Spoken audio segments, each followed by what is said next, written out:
అండి అందరికీ ఈరోజు ఫుడ్ కార్పొరేషన్ ఆఫ్ ఇండియా అనే నోటిఫికేషన్ నేను మీ అందరితోటి షేర్ చేసుకుందామని ఒక గుడ్ న్యూస్తో వచ్చేసాను. జాబ్ అప్డేట్ అండి. జాబ్ ఎవరికొద్దు, అందరికీ కావాలి. సో ఇందులో మనం ఏంటి నోటిఫికేషన్, అసలు ఎన్ని వేకెన్సీస్ ఉన్నాయి, అసలు ఏంటి ఎలిజిబిలిటీ, ఎలా అప్లై చేయాలి, ఇవన్నీ అయితే ఈరోజు డీటెయిల్స్లో తెలుసుకుందాం. సో ఇందులో మనకి 4 టైప్స్ ఆఫ్ కేటగిరీస్ ఉంటాయి. అవి ఏంటి అన్నది డిస్కస్ చేద్దాం. అండ్ అలానే 33,566 వేకెన్సీస్ అయితే మనకి ఉన్నాయి ఆల్ ఓవర్ ఇండియాలో. సో ఎలిజిబిలిటీ ఏంటి, అసలు ఎలా అప్లై చేయాలి, ఇవన్నీ కూడా మనం మాట్లాడుకున్నట్లయితే ఫస్ట్ 4 కేటగిరీస్ ఉన్నాయి. అవి ఏంటో కూడా చెప్తాను. అండ్ మనం ఆన్లైన్లో అప్లై చేసుకోవచ్చు, ఆఫ్లైన్లో కూడా మనం అప్లై చేసుకోవచ్చు. బట్ ఇది టు బీ నోటిఫైడ్, ఎప్పుడు అప్లై చేయాలనేది మాత్రం టు బీ నోటిఫైడ్ అని చెప్పారు. సో నేను మీకోసం ముందే చెప్పేస్తున్నా. నాకు తెలిసినంత వరకు మే ఆర్ జూన్లోనే మనకి డేట్ అనేది రిలీజ్ చేయొచ్చు. ఒకవేళ వాళ్ళు రిలీజ్ చేసినప్పుడు నేను మళ్ళీ మీకు అప్డేట్ అనేది అయితే ఇస్తాను. ద బెస్ట్ ఏంటంటే మనకి సెలెక్షన్ ప్రాసెస్ అనేవి 2 స్టెప్స్ మాత్రమే. ఒకటైతే online test and interview. So ఎలా ప్రిపేర్ అవ్వాలి, ఏం ప్రిపేర్ అవ్వాలి అనేది కూడా మళ్ళీ మనం వీడియో అయితే చేసుకుందాం. బేసిక్ శాలరీ వచ్చేసి 71,000 అండి. ఏ కేటగిరీస్ అయినా సరే ఫస్ట్ బేసిక్ శాలరీ వచ్చేసి 71,000 across India job location. And age limit and రిలాక్సేషన్కి వస్తే మనకి టైప్స్ ఆఫ్ కేటగిరీస్ ఉంటాయి. Like general, OBC, SC ST, PWD in general and PWD in OBC, అలా చాలా కేటగిరీస్ అంటే ఉంటాయి. సో ఈ చార్ట్ అయితే మీరు చూసినట్లయితే మీకు age relaxation and upper age limit అనేది కనిపిస్తుంది.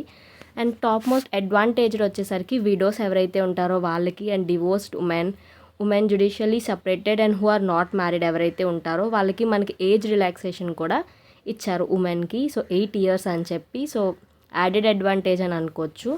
అండ్ ఎక్స్ సర్వీస్ మ్యాన్ అయితే ఎవరైతే ఉంటారో వాళ్ళకి కూడా మనకి ఏజ్ రిలాక్సేషన్ అనేది ఇచ్చారు. సో దాన్ని బట్టి మీరు ఇది కూడా మీకు అప్లికబుల్ అయితే నెక్స్ట్ ప్రాసెస్కి వెళ్ళండి. అండ్ నెక్స్ట్ వచ్చేసరికి ఎడ్యుకేషనల్ క్వాలిఫికేషన్స్. నేను మీకు ఇందాక చెప్పినట్లు 4 కేటగిరీస్ కదా. 1 వచ్చేసి general, 2 accounts, 3 technical and 4 depot. జనరల్లో అయితే మనకి ఓన్లీ గ్రాడ్యుయేషన్ డిగ్రీ ఉంటే సరిపోతుంది. బట్ 60% అయితే ఉండాలండి. ఇందులో మనకి చూపించట్లేదు, బట్ 60% అయితే ఉండాలి. కంప్యూటర్స్ నాలెడ్జ్ ఉంటే సరిపోతుంది. అండ్ అకౌంట్స్ వచ్చేసి బీకామ్ ఉండాలి, bachelor of commerce with proficiency in use of computers knowledge అనేది ఉండాలి. ఎవరైతే సీఏ చేస్తారో వాళ్ళకి యాడెడ్ అడ్వాంటేజ్ అని కూడా చెప్పొచ్చు అకౌంట్స్ అయితే. టెక్నికల్ వచ్చేసరికి ఏ టెక్నికల్ అయినా లైక్ అగ్రికల్చర్ అని, biochemistry, food science and technology, biotechnology, ఇలా ఎవరైనా ఉంటే వాళ్ళు టెక్నికల్కి హెల్ప్ అవుతారు. అండ్ డిపో వచ్చేసరికి సేమ్ జనరల్ లాగే గ్రాడ్యుయేట్ డిగ్రీ ఉంటే సరిపోతుంది ఎనీ డిసిప్లైన్లో, బట్ కంప్యూటర్స్ నాలెడ్జ్ అనేది ఉండాలి. సో ఎలా అప్లై చేయాలంటే, so visit the official website, that is go to fci.gov.in. So అందులో మనకి రిక్రూట్మెంట్ అనే ఆప్షన్ ఉంటుంది, లేదా అప్లై ఆన్లైన్ అనే ఆప్షన్ ఉంటుంది. దాంట్లోకి వెళ్ళండి. అండ్ నెక్స్ట్ జాబ్ ఓపెనింగ్ దగ్గరికి వెళ్ళండి. నెక్స్ట్ రిజిస్ట్రేషన్ అవ్వండి. ఏమైనా ఒకవేళ మీరు ముందు ఎప్పుడు సైన్ ఇన్ అవ్వకపోయి ఉంటే మీకు లాగిన్ అవ్వకుండా సైన్ ఇన్ చేయండి. అప్లికేషన్ ఫామ్ ఫిల్ చేయండి. డాక్యుమెంట్స్ అడుగుతుంది, లైక్ ముందే ఇవన్నీ సెట్ చేసుకోండి, ఫోటో, సిగ్నేచర్ అండ్ అలాగే ఎడ్యుకేషన్ క్వాలిఫికేషన్ డాక్యుమెంట్స్ ఇవన్నీ అడుగుతుంది. అవన్నీ అప్లై చేసుకోండి. Pay the fees. ఇక్కడ మీకు గర్ల్స్ ఎవరైతే గర్ల్స్ అలా ఎవరైతే ఉన్నారో వాళ్ళకి ఇంకొక అడ్వాంటేజ్ చెప్తాను. ఎవరైతే గర్ల్స్ వాళ్ళు ఉన్నారో వాళ్ళకి వితౌట్ ఫీ మనం ఇది అప్లై చేసుకోవచ్చు.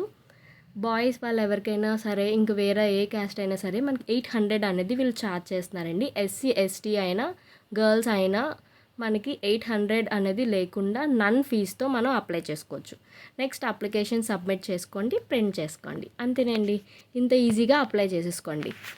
ఎప్పుడు అనేది రిలీజ్ చేస్తారో అప్పుడు నేను మళ్ళీ మీకోసం ఒక వీడియో చేస్తాను. అంతవరకు వెయిట్ చేయండి, సబ్స్క్రైబ్ చేయండి. Thank you.